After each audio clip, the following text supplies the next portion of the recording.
Welcome to Books, Kids, and Creations, a part of the Authors on the Air Global Radio Network. I am your host, Tracy Bloom, and I feature people who inspire and uplift future generations with their work. And today, I am thrilled to have Stephen White from COSI here with us. Stephen is the Chief Strategy Officer for COSI, which is the Center of Science and Industry fantastic museum here in Columbus, Ohio. Welcome.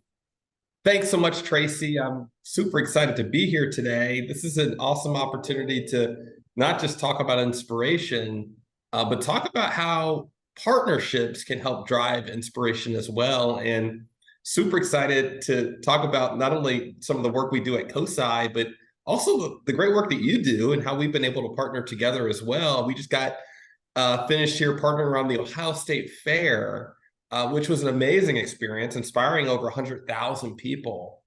So super excited to talk about that and more. And thank you for having me here today. Yes. So I grew up in Ohio. I've gone to COSI since I was a little kid. And I think, no offense to it when I was a little kid, but I feel like today it is the most incredible museum I've seen to date. It's won countless awards. So the #1 science center in the nation, according to USA Today, 2023 National Medal for library service. So what are some of your favorite parts about working for COSI? Well, it's hard to say, just one or two. Let me do my best. It's an honor. It's an honor to be able to serve here at COSI with the COSI team.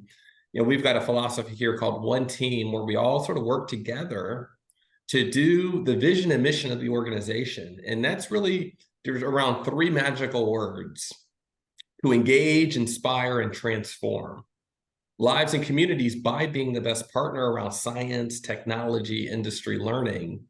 And so COSI has been around for almost 60 years now as a nonprofit. And although we're headquartered in Columbus, Ohio, and we impact people all over the great state of Ohio and all of Ohio's 88 counties, we also impact beyond Ohio, not only across the United States, but globally. And that's around this lens around the concept that science is everywhere and for everyone. So regardless of who you are, you too can get engaged in science. And that's what I really love about the work that we do. It's not just the amazing exhibits that's physically in our building. And our building is pretty awesome. It's about 3 football fields long from south to north end, with great exhibits like dinosaurs. We just got Barbie, really exciting opportunities. But it's also the work that we do outside of the community, outside of the 4 walls of the building, if you will, in the community. Like, for example, our learning lunchbox program, science kits that we distribute to underserved kids at food banks and other nonprofits, or our Color of Science program, where we highlight women and girls and individuals of color and the power of STEAM. And then, or for example, the program where we bring science directly to parks and community centers, churches, through what we call our science festival. This idea that you meet people where they are, where they live, learn, and lounge. So I can go all day around these cool initiatives that we've got. I'm happy to talk more about it, but it's this idea of delivering science in a way that's easily relatable, fun, and engaging. We cosify it, make it fun. And that's what I love truly about the COSI way. Yeah. And I know that every time I look online, it seems like you're at a different thing, sharing more things about science, and your outreach in the community is huge. And even in other countries, what is like a day in the life for you? I'm sure it changes every day, but what's like a typical day for you? Well, every day is fun and engaging, and it is different every day. I will share that. There are some similarities, however. One of the things that I cherish around the opportunity to be able to partner with the COSI team, and also to partner with our external collaborators and partners and organizations is that we're all in this together. And so one of the things that you see on a daily basis is, I mentioned it earlier, kind of this one team model where the COSI team is working in sync with each other through what we call the ecosystem. That's our digital programs, like our award-winning series, Dr. B&3, which is an animated series that breaks down complicated subjects in science, but we deliver that in a way that then is then amplified through our physical building as well, all with the intention of let's inspire people, let's inspire kids, let's inspire families. And so day in and day out, it's working together with the COSI team to help execute those experiences. But then there's also a partnership element, and this happens every day, where we partner with a great organization like, for example, NASA or the US State Department or Battelle or Honda. The list goes on, where we collaborate with them to say, hey, let's cosify work around STEM that relates to you, STEM pathways, workforce development, in a way that is highly engaging. And so there's a partnership element each and every day. So you've got the one team model, you've got the partnership element, and those two things are not quite amplified unless you have that last component that happens just about every day in some shape or form, which is the inspiration element, where, one of the coolest parts about my job and about the ability to serve, it's inspiring those families, those youth, each and every single day. And so that manifests itself in a lot of different ways. So I could be showing up one day, for example, and then you see that wow moment inside the building of someone just learning about science, about a particular subject matter. Or we could be out in the community where we shoot off a rocket and you get that same wow moment. Or you see it manifested in the digital work that we do, connecting with folks through the digital lens. But it's safe to say that just about every day, through some shape or form, you've got that inspirational moment that happens. So you've got the COSI team working together, you've got that partnership element, and then you've got those wow moments. Yeah. And that makes up my day, which keeps me going and gets me excited. Look, every day, if I can help people do more, dream more, and be more, it's a win. And every time I've gone to COSI, which is a lot, I always feel like I find something new. I learn something new. And I mean, I'm an adult, and I'm like, oh, I didn't know that. Or I find another part of the building that I didn't know was there. Like there's a walkthrough where you can walk through the different years and see technology all through history. And I went, oh, I didn't know this was here. And then I saw that you guys do the best job with exhibits. So upcoming, I saw that, first of all, the Barbie exhibit just opened and goes through January. And then next year, you guys have the Titanic exhibit, and some other really cool ones. Talk about how you maybe find the inspiration for these exhibits and what it takes to pull them together. Well, it's a great question, Tracy, and it truly is a team effort. And, we want to think about, what are those experiences that we're going to create in this building and through these exhibits that's really going to inspire that next generation. And it's not just about inspiration, it's about being truly engaging at the same time. So you want to make sure it's fun. You want to make sure it's highly engaging. And then we believe that can lead to a transformational impact. So that one moment that creates that spark can result in a change or an excitement that happens at a later time in life, or right there immediately where that person says, wow, I want to do that. I can be that engineer, right? I can be whatever I want to be when I grow up, which is why the exhibits like Barbie are so phenomenal, because you get a chance to see those particular pathways that ordinarily you might not be able to see each and every day. So we want to create an environment that's fun and engaging, but also is welcoming to all. So that way, regardless of who you are, your background might be, or what your social economic position might be, you come in, we're going to open those doors and welcome you to this building that is your COSI, and we're going to look to inspire you around STEM education. Yeah. And there's COSI After Dark also, which I've gone to many times because, when you think of, science museums, at first thought, you might think, oh, it's for kids. It's all geared for kids. No, it's for adults. I mean, I have a blast every single time I go there. And of course, I have to mention the partnerships that you guys have. So you mentioned NASA, but also the White House. I mean, you guys are doing big things to get kids excited about STEM, about, you know, changing their lives and getting excited about science. But with the learning lunchboxes, how did that idea come about? Because that was kind of a newer initiative that you came up with, right?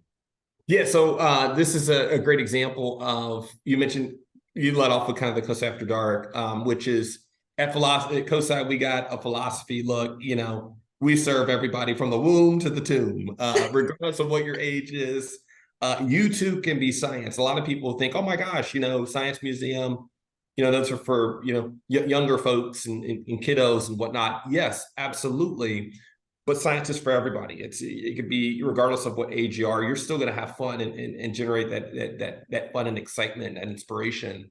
So that's number one. And then you take that same philosophy, which is this idea that you can inspire individuals regardless of where they are, or where they're from, or their environment. Dr. King once told us that anybody can be great because anybody can serve. And so as you think about service to the community, you think about the different modalities of how you can do that. One of the ways we do that is we believe that it's important to connect with individuals where they are in their environment. And that's how the Learning Lunchbox concept was first developed. It was born as a result of the pandemic, where an environment where, our physical doors were closed. We wanted to engagement going. And so we said, how do we do that in a way that impacts those that are disproportionately impacted from the pandemic?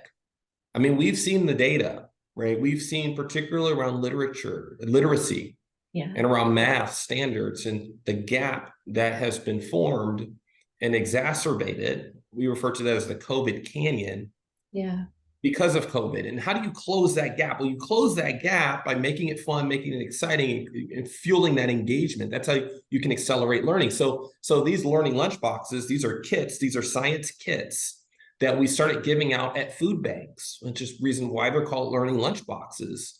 And there's no food in the box, but there is fun science content around 10 activities, or around 10 hours of content, 5 activities around different themes. And we deliver them alongside meals. So feed hungry lives, feed hungry minds at the same time, where again, you deliver that to those audiences that are most at risk of getting left behind. We're going to inspire them. They're the diamonds in the rough, and they have the opportunity to succeed just like anyone else. And then we also do that along other critical human service elements. So if you're at a food, not just a food shelter, but a homeless shelter, not just a food bank, but a homeless shelter, or Moms Overcoming Addiction, or it could be another nonprofit that's serving in the community. That's where we deliver these critical elements. And then, oh, by the way, we also include leaders from the community. So whether it be the mayor or the county commissioners, or other museum partners. So that way it becomes a community model to help fuel learning. That's what the Learning Lunchbox was all about, to help drive that educational opportunity to those that are most underserved, lifting them up, inspiring them to do more and dream more. And we've been able to distribute almost 300,000 of those across Ohio, 20 states, and around the globe since we started this program about 3 years ago. That's so incredible. And one of my favorite things is that you kind of switch up the themes with every go round. And so it's not just the same lunchbox going out. You have different partners, and you had your NASA themed one. How, I guess, with your background, talk about your involvement with space and your excitement, because I know that you sit on the board for the International Space Station. How Oh, yes. how did that So come about? I want to know all about how how this evolution of your background shines through.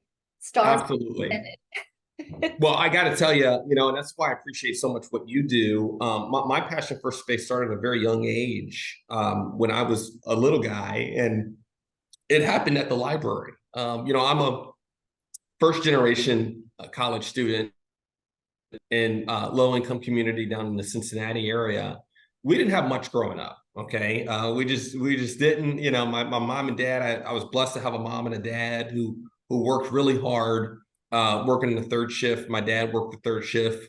Mom worked at a nurse. So we didn't have a whole lot, but what we did have was a cool library in our community. And so my parents were like, you know what, go to the library and read some books along the way. And so my favorite book growing up was Miss Frizzle, who taught us all about going into outer space through the magic school bus. And Yeah. it was my favorite book. And so I fell in love with space through the prism of that. I would read that book over and over and over again.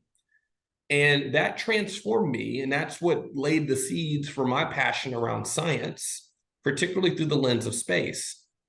And so now here at COSI, I have an opportunity to help inspire that next generation. So I spent, before I came to COSI, roughly about almost 10 years working in policy work in the United States Senate, doing work around how do we help elevate individuals in our community through the lens of policy work.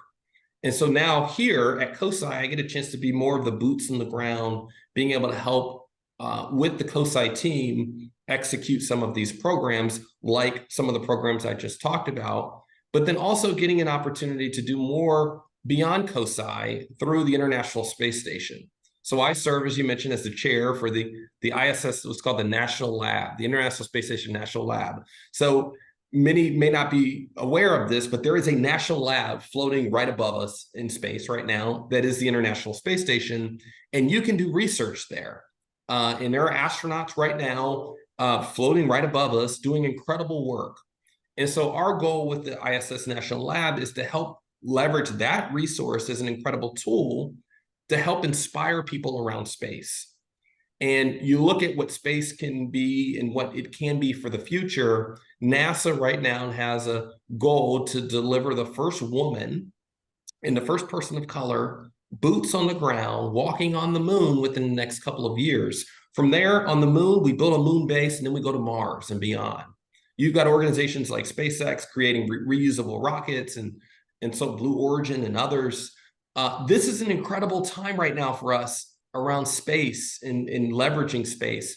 And oh, by the way, in the next couple of months from now, we've got this thing called the Great American Eclipse that's happening right now. So I'm getting ready. We've got our eclipse glasses here. I'm going to be rocking these. And then the cool thing about space is all you have to do, I don't care where you live in this country, around the world, all you have to do is go out at night and look up. Look at the moon, look up, and that can be your inspiration. And that's why I love space so much, is because it's easy, it's relatable to anybody, anywhere. Yeah. And it connects us around a particular subject in STEM that can lead to other pathways of opportunity. Incredible. I'm always just blown away every time I talk to you or interact with you or see the great things you're doing. I always ask everyone who comes on the show, what advice do you have for future generations? And it could be in general or future generations that might want to step into the line of work that you're in. So I would suggest a couple of things. One is be curious. Okay, always be curious and always ask the question why. I think curiosity is what drives us around innovation. Not only asking the question why does this thing happen, or why is it this way? Can it be different? Challenging the status quo. We have a philosophy around what we call ignoring the box. So a lot of times the box is in front of us in all different kinds of facets of our life. Imagine if we ignored the box and thought differently. That helps drive innovation, that helps drive big ideas. And I encourage everyone to be curious and ask that question about why. I also challenge everyone, and I do this myself each and every day, to not only ask the question why around things, but to help you find your own why. And what I mean by that is when you can find something that you're truly passionate about, why you're in it to make a difference, why you want to change the world, those are the things that you're going to help you excel and help you be successful. Now, I would encourage everyone to think of that through the lens of STEM or even STEAM for that matter, incorporating the arts, and help find what you're passionate about. Find your own why that can help drive you to do big things in this world. And then the final thing I would say, and I share this a lot, I taught a course over at Ohio State around nonprofit law and leadership, which is around this idea that anybody can be a leader in their own way. Leadership is not one particular characteristic, but it can mean a lot of different things to a lot of different people. And so I encourage everyone, regardless of who they are or where they are from, to think of themselves as a leader in what they can and what their potential can be. So there are no limiting factors. You might be in an environment where there are lots of challenges around you, but don't let that hold you back. You too can be successful. And, I think if you do that, and especially if you find your why, your journey is going to be filled with a lot of twists and turns. But I think by the end of that journey, wherever it takes you, you'll be able to take a look back and say, wow, I'm glad I was able to make a difference. And so that would be my recommendation, Tracy. And again, for anyone out there that's excited about COSI or excited about what they heard today, we'd love to partner with you. Don't ever go alone. Don't ever go it alone. Look for partnerships, look for mentors. If you're interested in partnering with COSI, check out COSI.org, COSI.org, and check us out. We're always excited to partner and help a fellow individual inspire that next generation. Well, Stephen, thank you so much for being here today. And as always, I'm a huge COSI fan, big science fan, lover of space, and very excited for everything that you are doing for the world, for the community. And thank you so much for being here. Tracy, thank you so much. Appreciate you. Appreciate your leadership. And keep on doing what you're doing. And I love those books in the background, by the way. You have an awesome background there. Keep those books coming, and I'll see you at the state fair hopefully next year. We're going to go back and let's do it again. Inspire 100,000 people over the course of 12 days. That was an awesome experience. I know we didn't get a lot of chance to talk about it today, but being at the fair, and maybe next time we'll try one of those deep fried Oreos or maybe a deep fried Buckeye.